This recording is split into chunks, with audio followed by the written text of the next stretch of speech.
lakas makaano ng mga scammer. Kahit legit si agency, pero yung employer kunyari nakausap niya, yun ang scammer, patay. Parang naging middleman siya at nadadamay yung mga aplikante.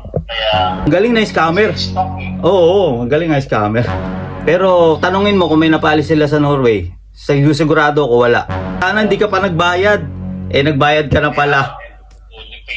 Oo, fully paid na. Ako, move on na lang, idol.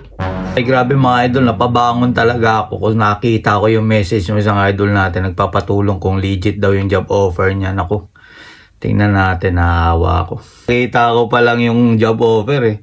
Ganito yung yung ginamit nung sa chocolate factory. Meron na naman Grabe, lakas makaano ng mga scammer.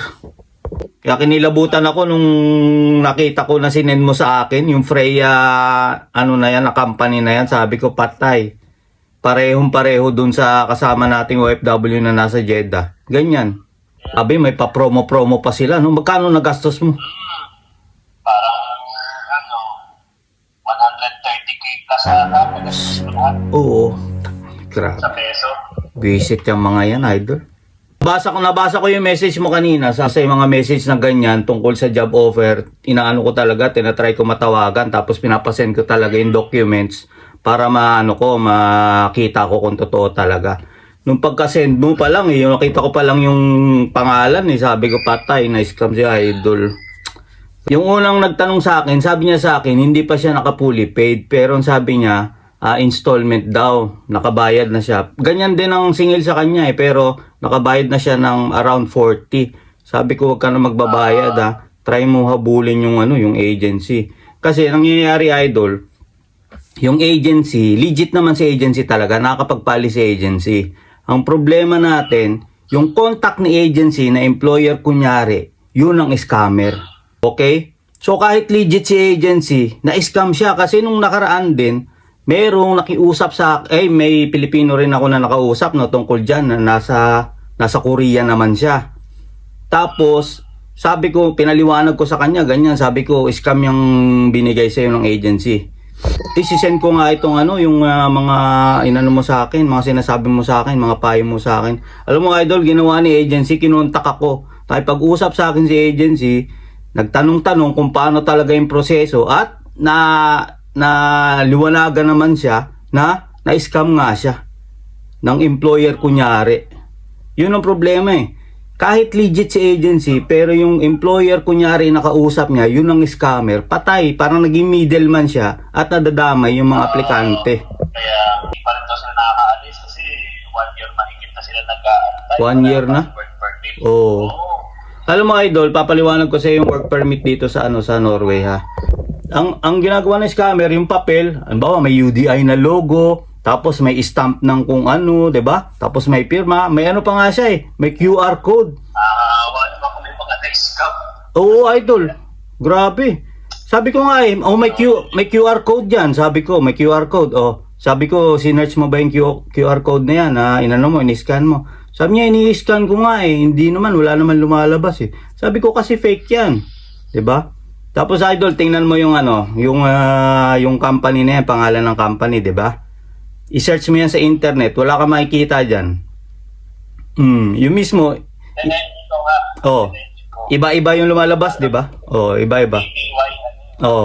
Wala Wala yung company na yan mismo. Wala na idol. Ano na yan Nandiyan na yan, nakabayad na kayo. Naka-promo pa, ang sabi sa inyo Grabe di lang kayo. Yung ibang mga kasama ko sa Poland naman yung apply hanggang may wala sa kanila. Pero may mga pinagtanungan ako, mga nakaalis naman. Yun nga sabi ko sa'yo May nakakaalis. Hirap din Kasi yung agency, yung agency nakakapagpaalis talaga. Nakakapagpaalis sila yung agency. Pero tanungin mo kung may napaalis sila sa Norway. Sigurado ko wala. Kung may sasabihin silang tao, try mo kontakin yung tao kung ano talaga yung proseso. Pero ako, idol, sabi ko sa'yo, 99.9% na ako dyan. Na scam yung mo, employer mo. Nasilaw ka dun sa sa promo. Kaya ano yung 50 off 50 off ba? parang ganun na ata. Grabe. Yung pre-ticket daw eh, sabi niya. Oo. Alam mo tingnan mo. Feeling ko ang laki nung ano na yan nung grupo na scammer na yan Yung nasa Saudi na kausap ko, pareho talaga kayo nung job offer. Yun din, sinasabi niya sa akin, legit naman chef, legit naman yung yung agency. Sabi ko nga, legit nga yung agency, pero yung kausap ni agency na employer, yun ang scammer. Kasi may agency na nga kumausap sa akin Actually, nasa Korea naman sila nasa Korea. Yung OFW, nasa Korea siya, ngayon. Tapos, yun sabi niya. Sabi nung nasa Korea na na agency, buti nga kamo chef, hindi pa kami nagbabayad dahil hiningian na kami. Sabi niya ganun. Hiningian na kami ng malaking pera. Sabi ko sa boss ko, wag muna tayo maglabas. Ewan ko lang kung totoo sinasabi niya na hindi pa sila naglalabas ng pera, di ba? Pero biruin mo iba-ibang lugar, UAE, Saudi, Korea.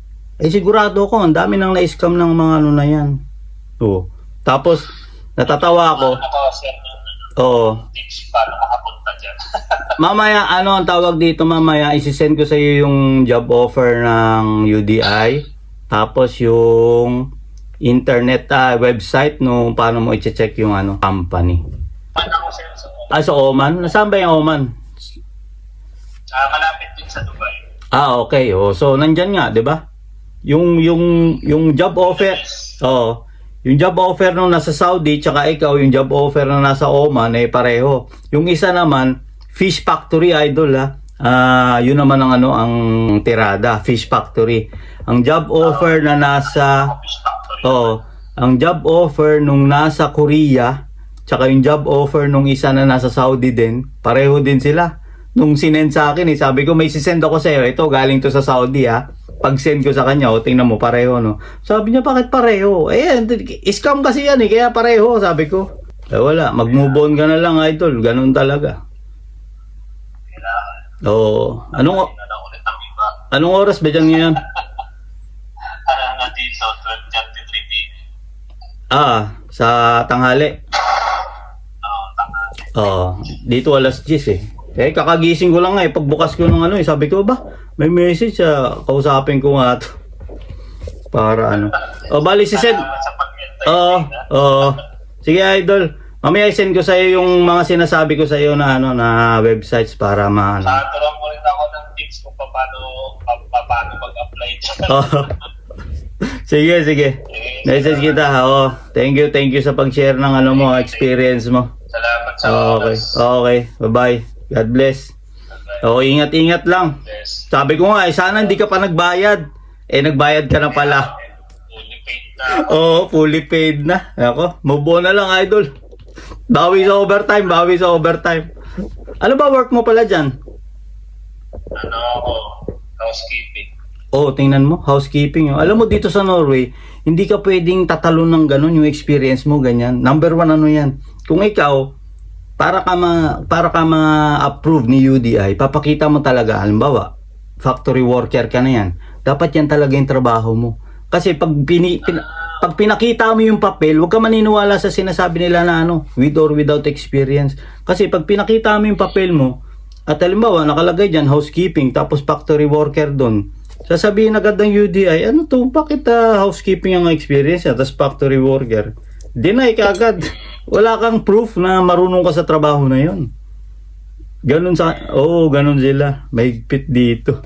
Ang galing din nila talaga Ang galing na scammer. Ang galing na scammer. Pera no? Ganun talaga. Paano idol? Sige ha. Message kita. Sabihin mo din sa mga kakilala mo kung paano para makamove on na rin sila kung sakali. Okay. Send ko sa iyo, idol. Bye-bye. God bless.